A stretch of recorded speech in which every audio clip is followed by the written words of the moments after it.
Hello, and thank you all for joining us today for our panel discussion. I want to take our panelists first, but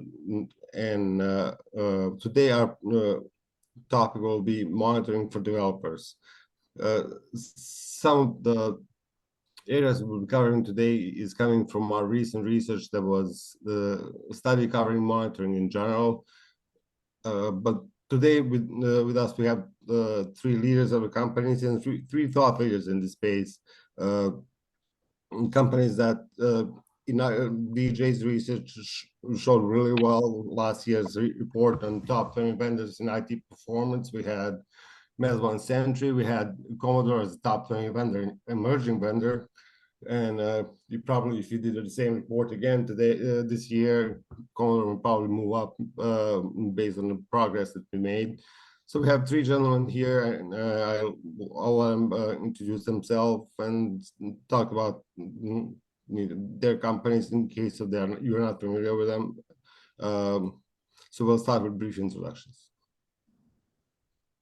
Cool. So hi, everyone. My name is Ben Ofiri. I'm the co-founder and CEO of Komodor.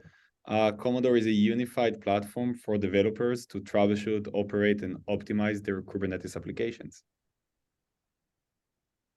Hi, I'm Tucker Callaway. I'm the CEO of Mezmo.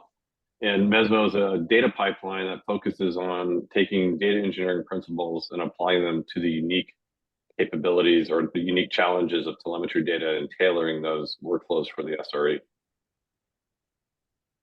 Hi, Milin Desai. I'm the Milin Desai, CEO of Sentry.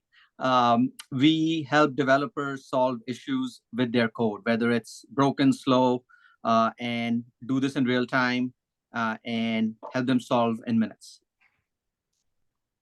Thank you, folks. My name is Bojan Simic. I've been in Analyst and especially in monitoring IT performance space for 15 plus years.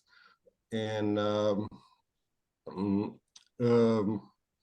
coming from a country, it's been given this topic you have today, coming from a country that invented Euro car. So know a little bit of velocity and reliability about that. That will be one of the key topics today.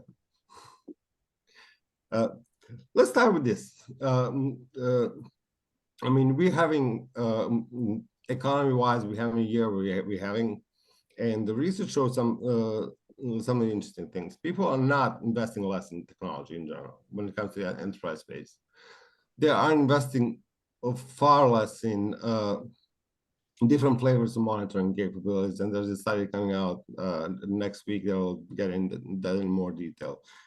In monitoring in general, but when we ask them about different flavors of monitoring, they are looking to invest more in providing more visibility for developers. Could be obviously there are different flavors of these technologies.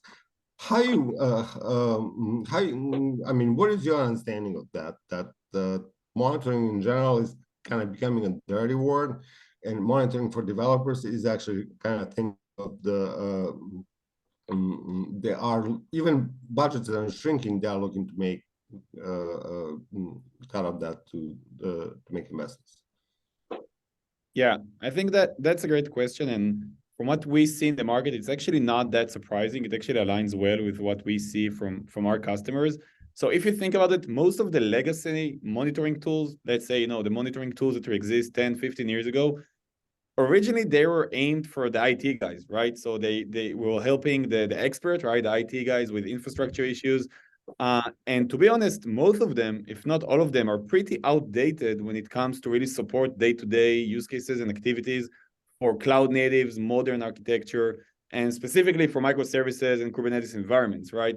So I think I saw in your report that around 44% of the customers that decided to adopt microservices and Kubernetes actually are complaining about increase in MTTR, right? So I think it's just an idle fact that shows us that the legacy tools or the classic monitoring tools are a bit outdated to support the new use cases and the new challenges. And of course, they are very, very, very expensive, because in order to cover all of those vast resources, scattered and distributed architecture, you need to send tons of logs, tons of telemetry data. to those logging solutions, which obviously increase significantly their cost, but not necessarily giving more and more value for the end users, for the developers, for the data engineers, and for the DevOps. So for me, it actually makes sense that organizations want to provide more value for the end user, which are today in most cases the developers that runs their application on top of Kubernetes or other modern cloud native stack, and to reduce the burden or the overhead they have only on the IT departments, etc. So interesting also to hear what the other folks have to say, but for us it actually aligns pretty well with what we see in the market lately. Yeah, from our perspective, Ben, you kind of teed me up perfectly. We think about the cost of telemetry data. Like one of the foundational tenets for Mezmo is that the cost of the data, both the growth and then the cost of it, is out of whack with the value. Like we call it the cost value curve internally, but that's the fundamental premise for us. It's not that people want less visibility. It's not that they want less coverage. It's not that these capabilities are becoming more and more critical in an increasingly microservice-based environment. But the microservices driving a cost, my hand in the game is on the data side. But the cost of data, whether it be directly incurred by the customer or inherited and inferred through the solutions that are provided, has become completely out of whack, and they're not able to make sense of the noise of the data. Just really quick background, and I'll turn it over to Lon. But Mezmo was formerly LogDNA, and so we were basically providing a log management service for developers to troubleshoot and deploy their applications. And kind of the strategic decision we made 2 years ago is like, this way of doing business just isn't going to work for everyone. It's not going to sustain into the cloud migrations. And so while there's a lot of tools that provide incredible visibility, incredible productivity for developers, we've got to give them the right data, the right information at the right time. Yeah, super aligned with what was said here. I think there is basically two things that have happened. I think with cloud essentially making infrastructure almost normalized, right? There is more innovation happening at the software layer. And so more lines of code will be written or changed over the next decade than over the past 2 decades in software. And so software is changing the fastest. And so, when you think about it, we went from shipping maybe, once every 6 months back in the day to now folks shipping 3 times a day on their front end. And so when you want to keep that velocity and innovation, you need the right amount of visibility to the persona that is developer, right? Which is a different persona than a ops and SRE, because you're looking for different things. And so essentially what you're seeing is we absolutely need the visibility at the infrastructure ops SRE layer, and it needs to be streamlined, as Tucker said, right? As Ben said, to be the right amount of information. But the developer is a different persona that is building, writing software. And there are typically 10 or 100x more developers in a company than an ops and SRE. And so you can't take a tool built for ops SRE and kind of give it to a developer. So developers write code. They want to know how to ship code faster, ship with higher quality, and know what their users are experiencing. And so that level of investment in their workflow, in their use cases, is what you're seeing, because software is changing the fastest now. And so it's a natural change in the investment cycle, combined with the existing investment cycle, which needs to be streamlined, as Tucker and Ben said, with modern observability for infra and ops. Yeah, I'm kind of dovetailing off of that. Like one of the things we see all the time is we see the SRE and ops people will then, like, they have this cost problem, which is really, I think, what we're referring to in the 47% reduction. And that cost is primarily, again, from our viewpoint, is primarily driven by data. And so that what they'll do is they'll restrict the data, and then you restrict the data. And like telemetry data is really fascinating because the context matters a ton, right? Like if you're deploying or if you're under an event, the amount you care about that data changes, and the data you need changes drastically. So we see people restricting the data, and then an event happens and they go turn it over to the developer and they're like, what's going on? And it's like, you just turned off all my data. I can't troubleshoot this. I can't debug it. And so one of the things we think a lot about is how do you contextually change the amount of data that you're storing or that you're processing, so that you can make these developer tools really effective without incurring the cost of the storage of the data for like every second of every day. Let's do that when it matters the most, to make sure we're making the developers productive, as you both mentioned. Great. You just mentioned some making developers productive. In parallel with this visibility study, we did a study on developer experience, and actually obviously covers more than visibility stuff. But the whole notion about DevX has been beginning a lot of inquiries, and you probably read a lot about it. We want start a study with asking people, developers, what do you mean by that? And like, what developer experience means to you? And goes beyond productivity, goes beyond some stuff that is out there, traction, things like that.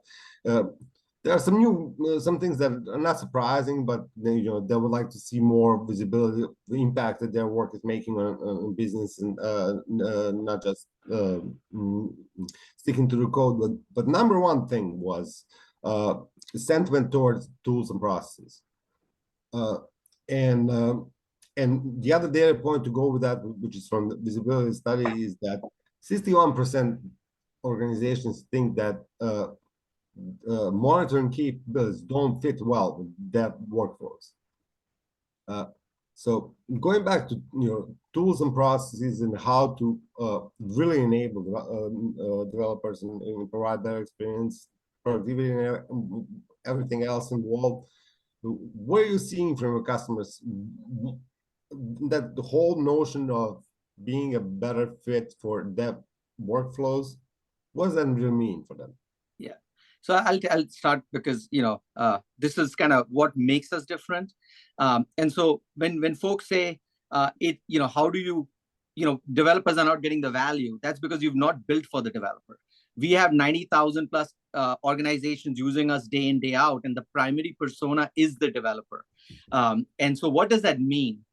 What do developers care about? They care about being able to build, being able to ship high quality software to make their customers successful.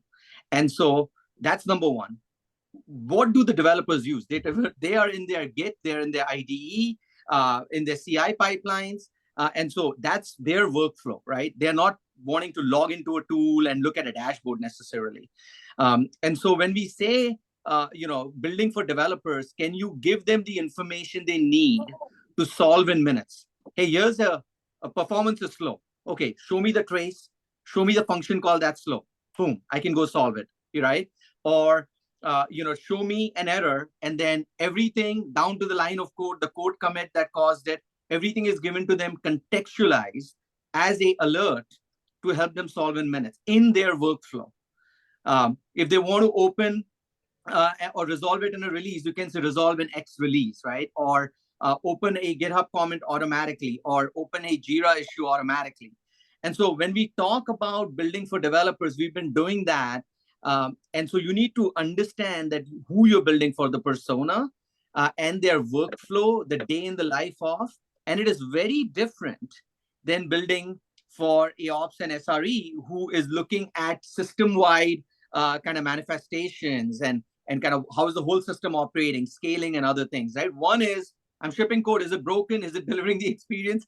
The other is, are we running at 90% capacity? I need to auto scale. I need to do something different, right? Two different kind of parameters in that. So knowing your persona is so important, and building for them. We don't build for anybody else. And so that's probably the number one thing is understanding your persona, understanding their workflows, which is the developer. And developers have very little kind of what I would call as patience. They want the information to solve quickly and immediately. And so context, I think Tucker mentioned this, contextualizing the right information is super important. And if you do these 2-3 things really well and consistently, you have a shot at having happy developers. And I say a shot because it's a very hard problem to crack. Yeah. Well, I go ahead, Ben. Sorry. No, I think, it definitely resonates, the things that, Milin just said. I think that, happy developer, happy life, right? It's the motto that every DevOps, SRE, platform engineer wants to have. But I think getting into this status quo is very, very, very difficult.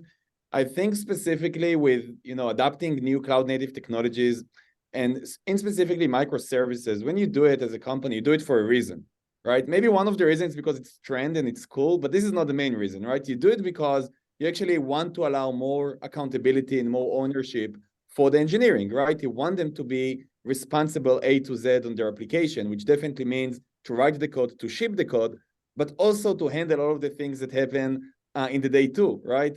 And this is actually where we see most of the pains for our customers, is that they are now expected to almost be expert in things that in some cases they don't really know what they are.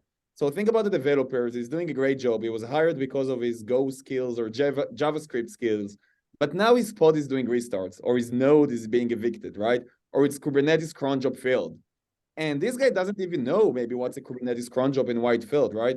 But they're expected to be able to respond to incidents, to investigate them, and even to remediate them. And this goes to the entire software life development cycle. So even think about, sizing your application right. Most developers don't really know how to size their application in the right way, right? Like, what's the minimum CPU and memory my application requires? I don't know. I will probably just copy from another developer, right? And hope for the best.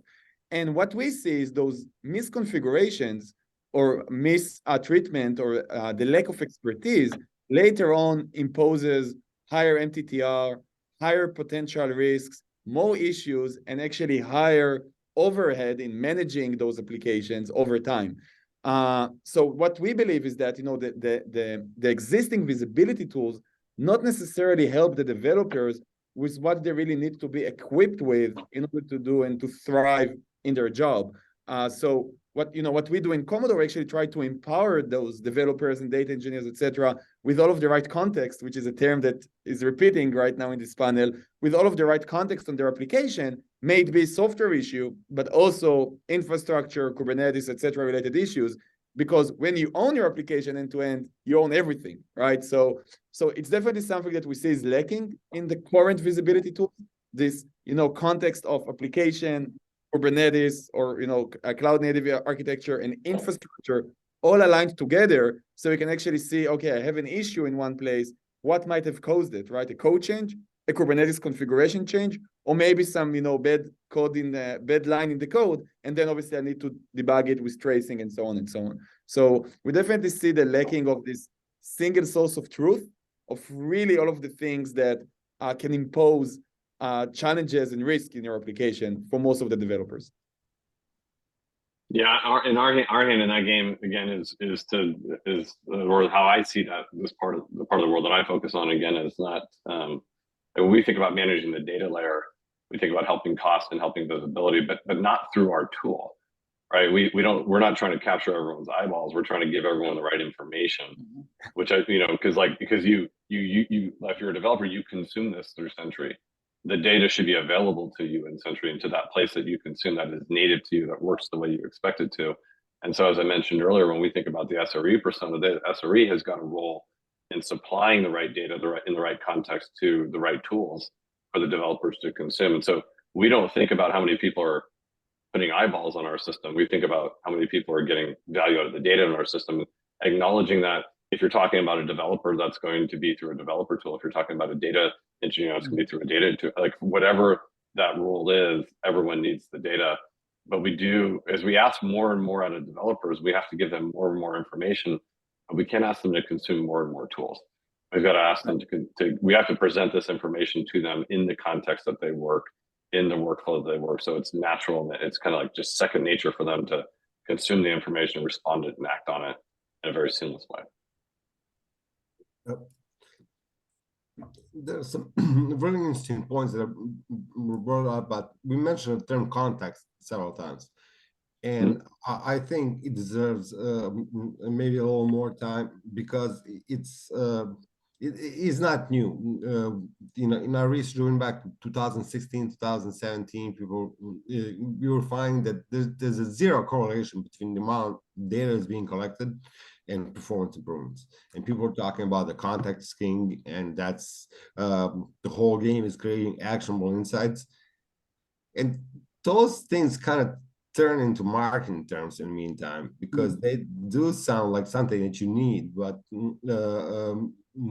there's having three of you on this panel, it will be great to explain to folks that are listening, what do you mean by creating actionable insights? I mean, I understand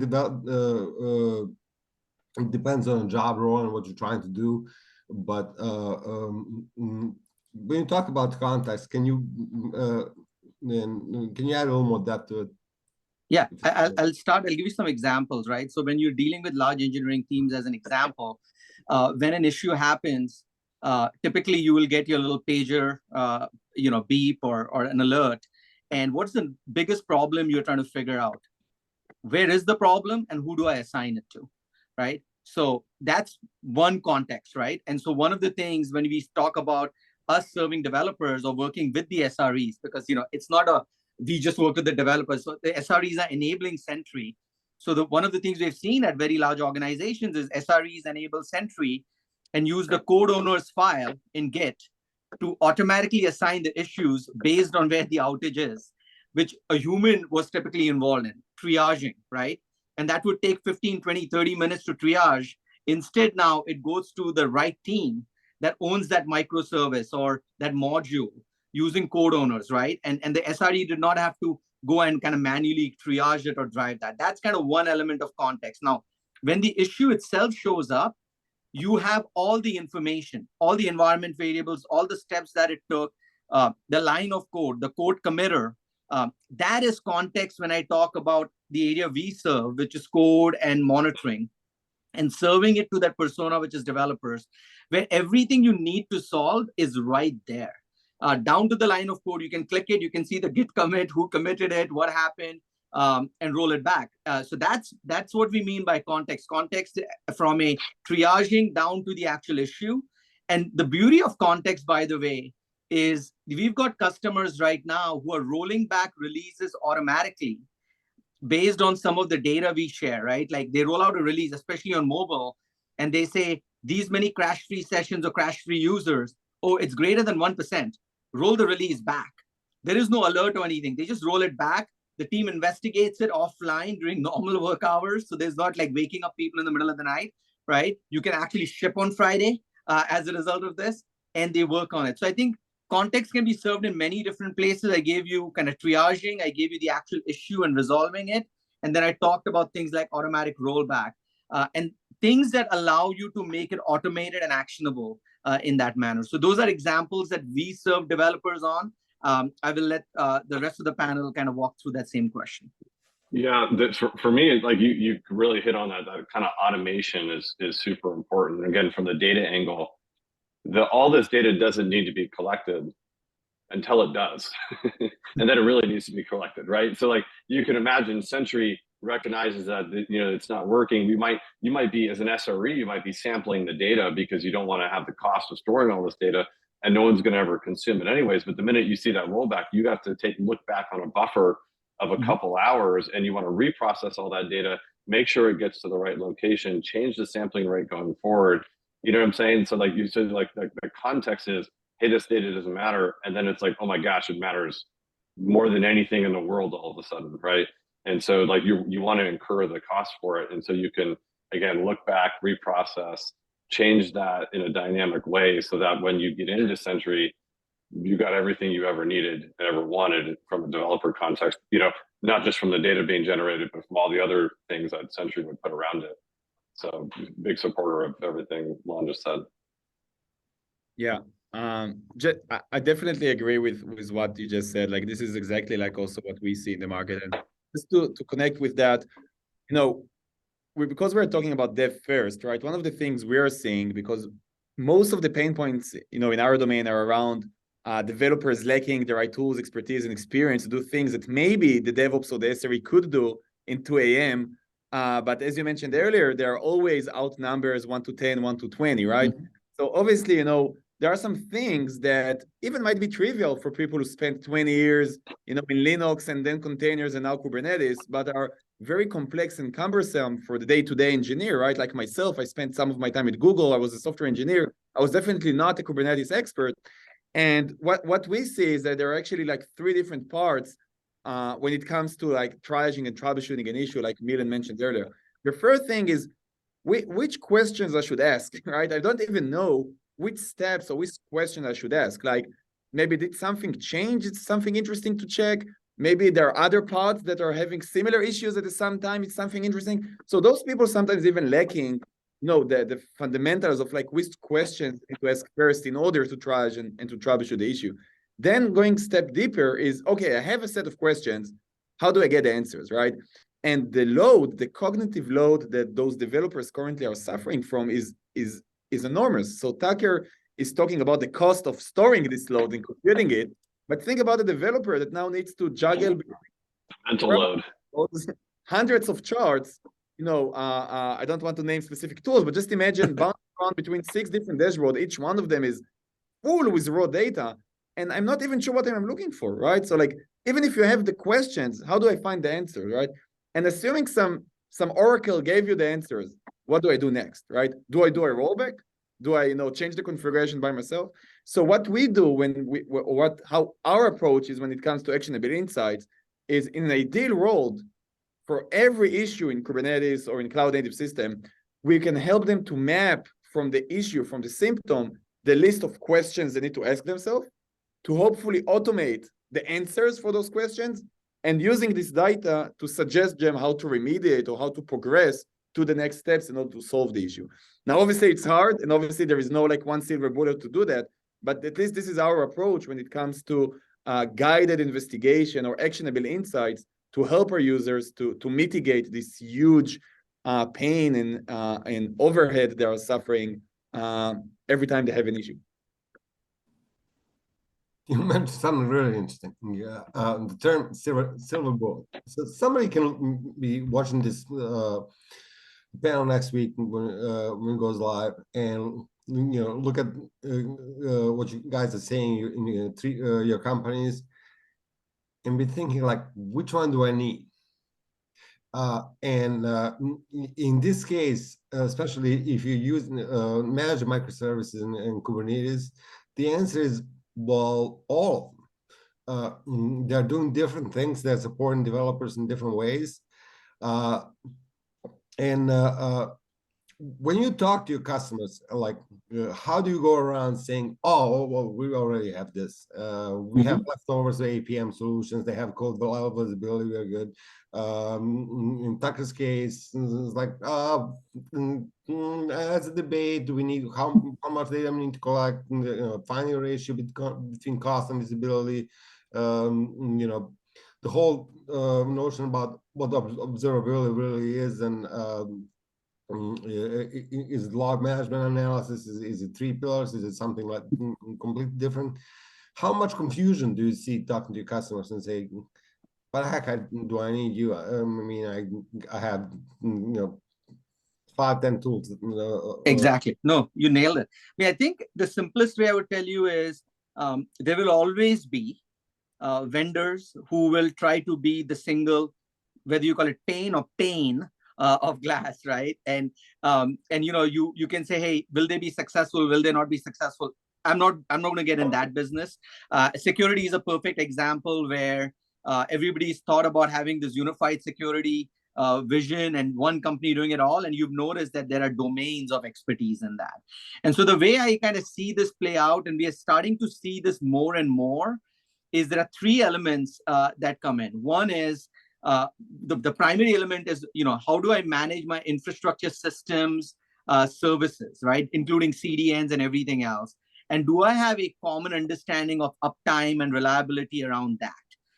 And there's a set of kind of capabilities that go and serve that persona. It's the Ops SRE persona. And related to that, an increasing conversation, and Tucker basically is kind of solving that right now, the team over there, is the amount of data that goes in and the data value versus data volume conversation, right? So that's a related conversation, which is you absolutely need to collect data for compliance, for reliability and other reasons on the infrastructure side. And there's a set of capabilities. And then there is the question of how much of it do you need and how much do you spend on that? So we definitely kind of encounter that. And we see these vendors talking about, we can do everything, we can solve everything. Checkbox stuff, right? Where the conversation gets really interesting is when we start talking to the actual builders, which is the software teams. They are looking for the precision of solving for what they do, which is writing software, shipping software, and doing that, right? And so for us, we believe there's observability for developers, there's observability for SRE and ops, And then I also believe there is analytics, product analytics, which tell you, feature usage and all the other stuff that goes with it. There's a whole category which goes after product marketing and product management and that persona. That trifecta is what I see coming together in a company. Large successful companies are doing this as 3 discrete practices connected together. And all of this, by the way, is a discussion of data value versus data volume, right? In all categories, at some point, you process too much data, you're not going to get value. So, Bojan, to answer your question, it's an everyday conversation, and you have to show up with what do you do distinct and different and why? And in our case, we just walk in and say, we solve for developers, we make them more productive, we help you ship faster, and we get you to answers faster, right? That's the persona, that's what we do. And we have the best product, the best workflow in the market, bar none, right? So yes, it's a challenge. Some people don't, agree, and they will consolidate and do whatever. But for the majority now, 90,000 plus orgs are using Sentry for that regard. But I see 3 categories and an overarching problem of processing data in these 3 kind of persona categories. Supporting those 3 categories, yeah. Look, I think just generally speaking too, I think the whole notion that there's a single pane of glass out there that's going to solve all the problems in an organization is a fool's errand. And if you were to go down that path, again, just kind of speaking generally, you'd be necessarily like outsourcing your ability to innovate to this large vendor, right? Which is not a good idea, right? Software and the developers are driving the differentiation that exists in the world today between any company and any other company. And to suggest that you're going to give someone that's providing broad solutions across all these personas to enable someone that's like driving the units of production in a company is not a good idea. Again, I'm biased, but I think the data, just kind of as Milin said, that drives that is a common thing. But the consumption and the interface and the context that we provide these people and the systems and the tools, it's got to be different. Like you can't ask a developer to use the same tool and style and work as a security engineer. Like they're just doing different jobs, and they do those jobs different ways because they have different purposes. And so I think there's been interesting opportunities in the market if things have consolidated, and there's some vendors who've done a really nice job.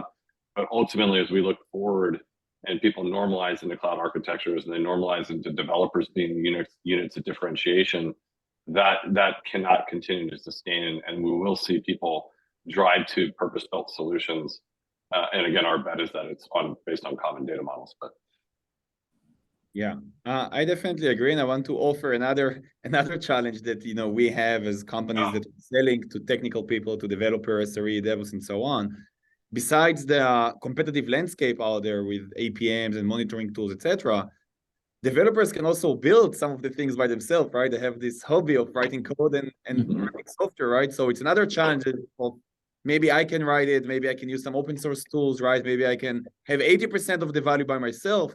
And it also makes the ROI calculation even more hard in some cases, because they actually have the way, unlike finance people, customer success people, etc., to build internally those things as well.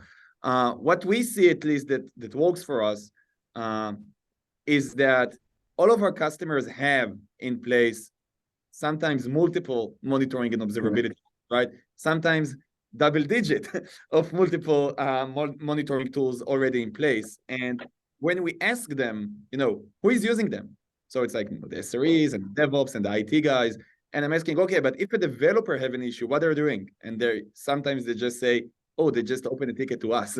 This is why we're talking today, right? Because they're not using those tools.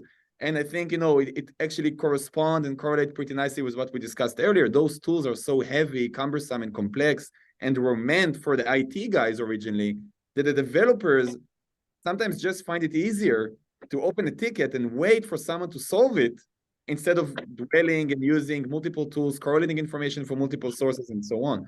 So the thesis that we believe in is that you will eventually, or the organization will probably choose between best of breed from different solutions, and you need to have a very clear initiative, like, business initiative that you can really help with. And ours, for example, is allowing more engineers to be part of on-call rotations, allowing more engineers to be more accountable for more applications, allowing more engineers to actually shorten their onboarding time until they can actually be efficient in case they're working with Kubernetes native systems. And once you have these very clear initiatives and you can actually put a price tag on that, right? What happens if I can shorten in 50% onboarding? What happens if I can have 2 times more on-call engineers on every rotation? When you can put a real, price tag on that, it actually makes the selling part and convincing the ROI part a bit easier. But yeah, I would say, it's always a challenge, and we're always looking for ways to perfect it as well. Great. Just a few more minutes and one last question. Started to mention about developer experience. There are a couple of trends that we haven't seen before. And I think Ben touched upon one of them before, making it easier, reducing some of the technology knowledge required to do a job. There are things that are I don't want to jump on any big conclusions, but people are looking to reduce the amount of operations between service and production. That's not the end of DevOps and SREs, and it's an evolving process, but they're looking to empower developers to eventually be able to own service. All three companies are in really good position right now to take advantage of that trend. If more and more companies are looking to empower developers and reduce some of the other steps between building the service and owning the service in production, all three of you folks should look at it as a good news. What is the best way to capitalize on that? And keep it kind of fairly short so we can wrap this up. So somebody want to watch it next week. I mean, the simplest thing I would tell you is we got to build bridges. So when we talk about developers, at the end of the day, if it's a Kubernetes issue, and so Ben knows this because Ben has a Sentry integration already, where they offer kind of a unified view across Kubernetes and kind of the Sentry part, right? So when we say, hey, you can't be a jack of all trades, master of none, right? So we literally kind of focus on the developer, and then working with folks like Komodor or with Tucker and his team, providing kind of mechanisms to provide a common workflow where the different personas can interact and understand is the way forward. So in our case, we've got, we talk about a common unified dashboard. Grafana, the kind of open source system, can bring multiple dashboarding systems together, right? So, hey, you can have it over there. But in case of Ben has a contextual widget of Sentry integrated in Komodor. So I think the more we connect the dots across a workflow and develop that, the better I think it will be for the community going forward. And so we always look at it as do what you really do and provide interfaces to interact with other personas, other systems in a seamless manner. I'll just, sorry, I was going to chop you. I'll just add one. I'll add two things. One is I agree with everything you said, and two, it sounds like I need a Sentry integration. So. Yeah, I was thinking about that, Tucker. By the way, that's going to be. It's obvious as we were talking. It became obvious, right? It was like, wait, I already sent a note to the product team, even.